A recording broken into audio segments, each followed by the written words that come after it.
Hey everybody, and welcome back to the Hall of Muttering. Not just a room where a bunch of drunk dwarves stand around telling each other stories all day, but a recorded history of the world. And from those archives, I have a brand new game for you against the Warriors of the Dark Gods. Now, this is a pickup game against a friend of mine up in LA. I haven't actually played him in a couple of years, but when he put down his Warriors army, I was excited because this will be my first game against him with the new Beta 2.1 rules. I really like where the book is at right now, and I don't know if this is indicative of the army itself or not, but when my opponent put down his army, I looked across at it and I thought to myself, oh geez, I have no idea how to deal with any of this stuff. My army is great at crushing elves or lots of low resilience troops, but he has big blocks of elite, high strength, high resilient things, and that's something I really struggle uphill against. Knowing that, it made the game a lot more exciting, and I think we both had a ton of fun. So let's get to it and see how we did. Ugh, sorry for the one stretched picture. Starting my opponent's left, he has his general, who's a Doomlord. He has the Touch of Greatness, a Dusk Forged Shield, Basalt Infusion, a Spiked Shield, and a Halberd. I really like what they've done with the Doomlord, being able to use Master of Destruction so he can have a Spiked Shield while he has a two-handed weapon. It makes this guy very fearsome, killy, and pretty far out of my weight class. Of course, he has his bodyguard of Forsworn. Next to him is his Sorcerer, Master Wizard of Occultism, who has the Ledger of Souls. This guy's a problem because he's going to be drowning in Veil tokens, and he's protected by 24 Wasteland Warriors. We have 5 Fallen as chaff, some dogs as chaff. There's a second unit of dogs for chaff, a big unit of Feldrax with great weapons. These guys have the Unburnt rule, which is going to be a problem for an Infernal Dwarf army. There's a Forsaken one in front of them, and on his far right flank, we have a Feldrach Ancient with paired weapons. Starting on my left side, I have 49 Hobgoblins with full command, spears, and shields. Next to them is my general's unit, 4 Taraukh anointed with a Taraukh Subjugator. My general has the Sword of Kings, a Kadim Binding, Potion of Swiftness, and a Lucky Charm. My general is both tanky and killy, but I find that he's generally not tanky enough or killy enough. I know a lot of Infernal Dwarf players have a hard time fitting him into the list because he doesn't have a really great role. I've used him a few times, and I'm hoping in this game he'll kind of find his niche and we'll see how he does. This is the center of my army. 2 Volcano Cannons, 1 Flamethrower Gunnery team, and the Kadim Titan behind the Gunnery team. He's just there to prevent any frenzy charges, but they are directly in front of the middle objective. They create a giant no-go zone. If you want to sit on that objective, you are going to get roasted by Strength 3 or Strength 4, or rather Strength 5, depending on range, attacks. And that's really, really crushing because most people put their elite unit directly in the center. Unfortunately, my opponent has high armor and high resilience, so these guys are going to be of very limited use this game. Guarding my center, I have a big block of Kadim Incarnates. They fly and they're reasonably fast, so hopefully I can get them behind my enemy lines and start making rear charges. That will definitely help me in dealing with my opponent's high strength, high resilience attacks. And behind them, I have a big unit of Slave Orcs of 20, no upgrades. I don't have a great use for them in this.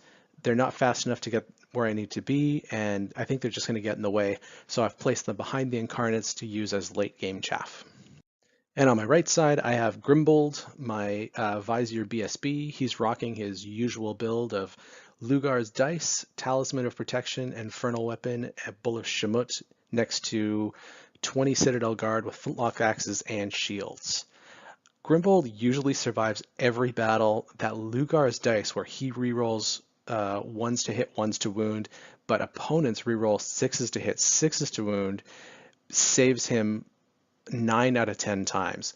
He doesn't usually do very much, but he's just really hard to kill. He's incredibly annoying, and he's okay with dealing with blocks because of his high resilience, where they have to reroll 6s to wound him, or sometimes big monsters like the ones that I put him across from. And here's a quick overview of the board. We were playing Dawn Assault, so my opponent wasn't able to deploy in the top left corner of this picture.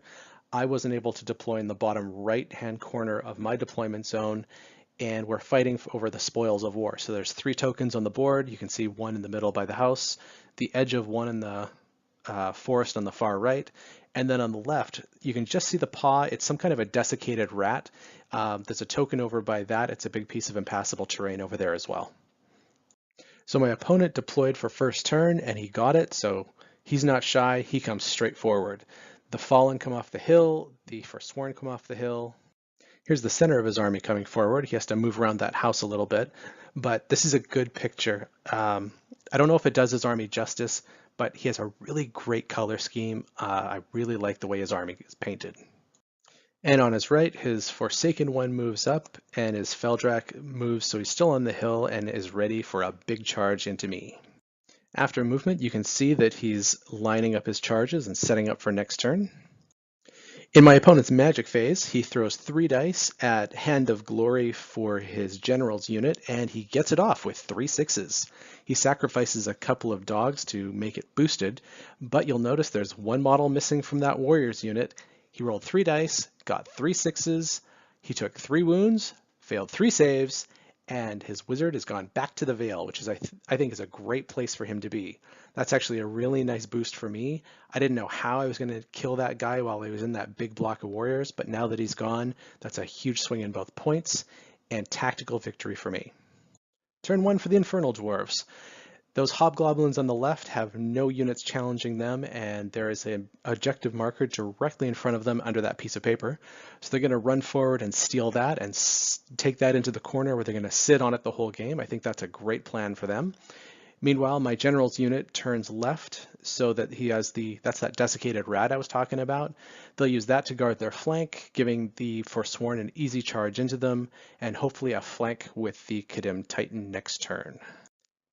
In the middle, the Flamethrower team gets out of the Kadim Titan's way so that the Titan can move up a bit, ready to support the general's unit next turn. The Incarnates fly up in front of the dogs. Now, I think my opponent thought he was chaffing me with the dogs, but the dogs are not in my way. The dogs are in my opponent's way. I have no intention of charging the dogs.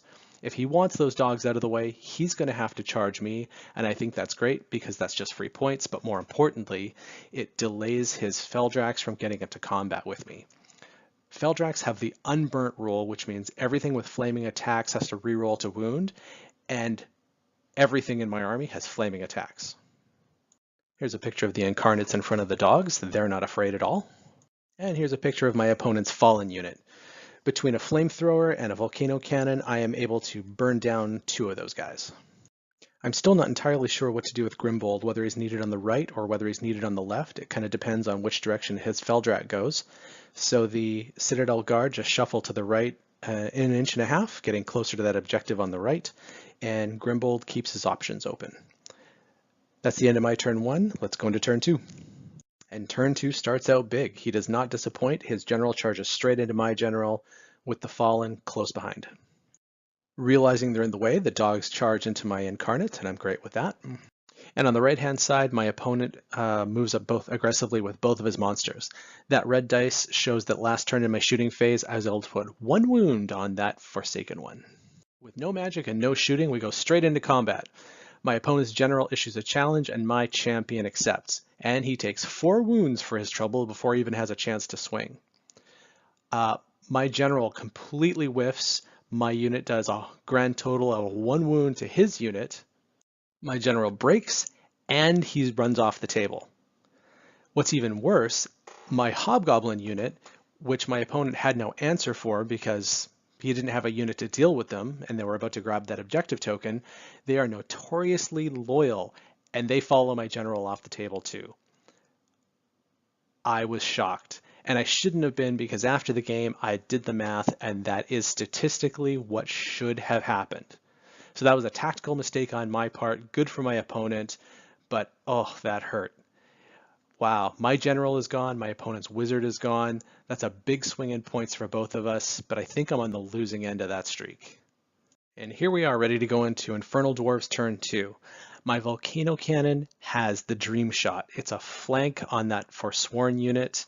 My Kadim Incarnates are ready to fly behind his lines. My Flamethrower team is ready to act as chaff. And I've got some charges set up. Let's go. Just a nice shot of the board and that flank shot on the Forsaken unit. Okay, turn 2 Infernal Dwarves. Grimbold just declares a charge on that Forsaken one on the far right side, and that is my only charge. Shamut blinked for a moment, and my dice failed me. The Incarnates failed their march test and didn't have enough movement to fly over that big unit of Feldrax because their footprint is so big. But that's okay, we always have a plan B. The Flamethrower runs up to bravely sacrifice his life. I'll fly behind their lines next turn, and he will get a very juicy flank shot on those warriors at the same time. Strength 5, D3 wounds, flank shot, that should also be glorious. The Titan did not charge that unit of Fallen. He will kill them if he does, but then he'll be kind of vulnerable to charges from that big block of warriors, and he can't handle those alone. So we'll hold that off until possibly next turn. Grimbold makes his charge, but he goes corner to corner as far away from that Feldrach Ancient as possible. The Feldrach Ancient doesn't have line of sight to him, which is great, but the dwarves, unfortunately, are in his path, so they go into ranks and get ready to take that charge. And here's the board after movement. In the bottom left corner, my Volcano Cannon lines up on that big unit of Forsworn, pulls the trigger, and oh god, we've sprung a leak! Not only do I miss my shot, I take 1 wound for my trouble with a misfire. Ugh.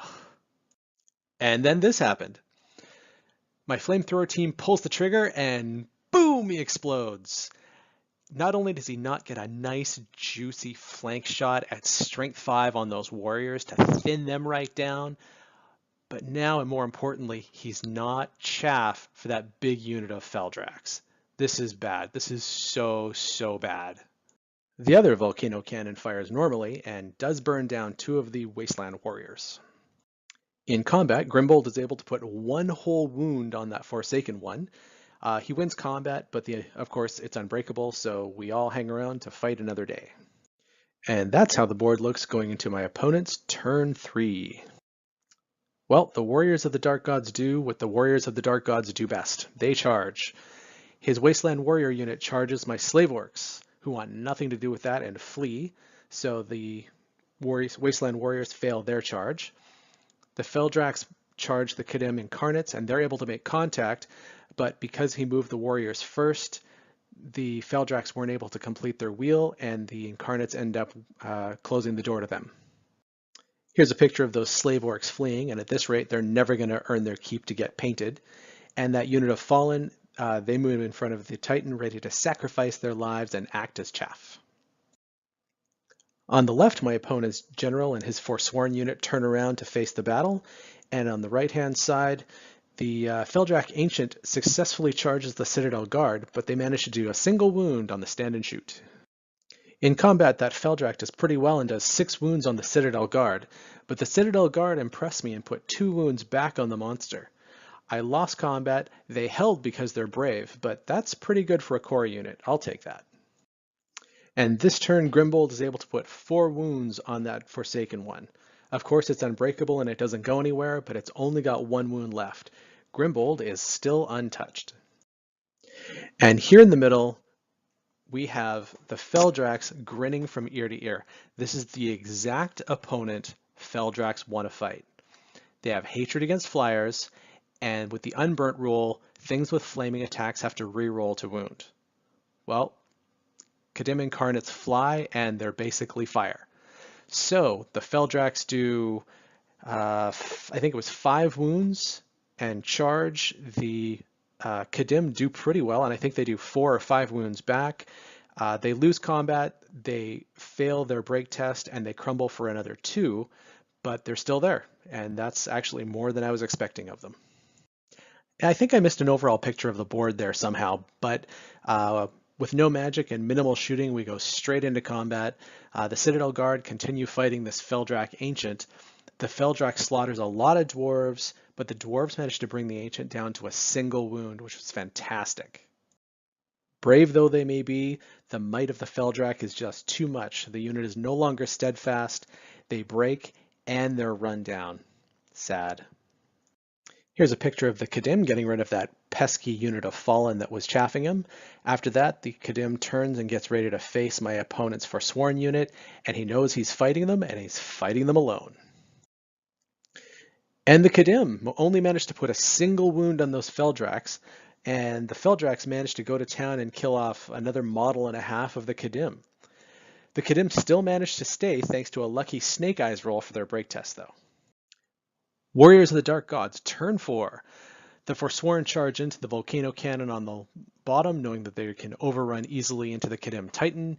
The Wasteland Warriors move up, and the Feldrak Ancient in the bottom right corner turns to face Grimbold. Grimbold was able to finish off that Fallen one last turn, and even though he's got 1 wounds, that Feldrak Ancient is going to bravely stand his ground. Here's my opponent's general making it into the Volcano Cannon, and I think it's safe to say we know how that's going to play out. And the Feldrak moving around, getting ready to take that bull by the horns.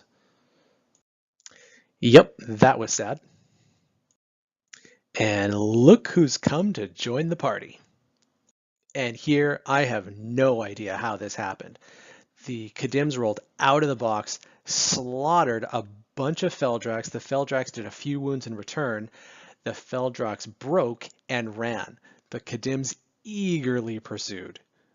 And here's an overall of the board. There's not much left. It's been a surprisingly bloody game.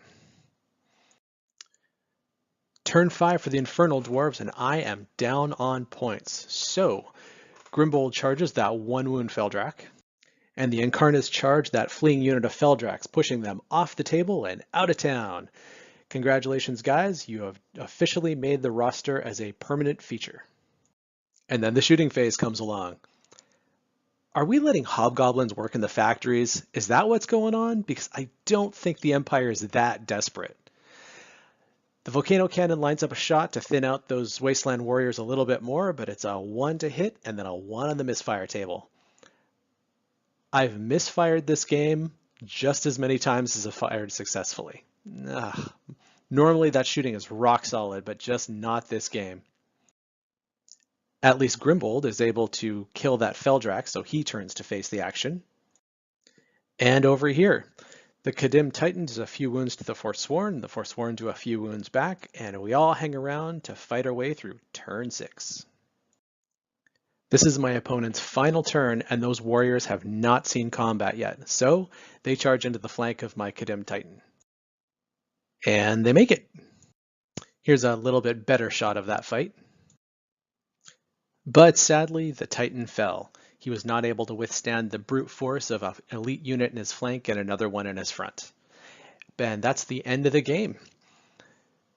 On my turn 6, I didn't have any scoring units left on the table, so I wasn't able to go in and scoop up that objective, leaving the final score at a pretty good 13-7.